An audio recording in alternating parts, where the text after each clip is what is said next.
I learned to bake from my mother as a young girl. I used to watch her busy baking because we didn't get baking from the mainland then.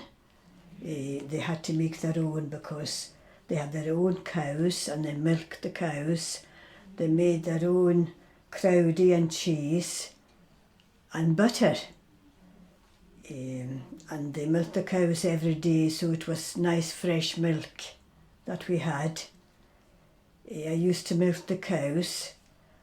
I used to cycle down to the field down near the cemetery and cycle back with a pail load of milk in one hand and holding on to the handlebars with the other one.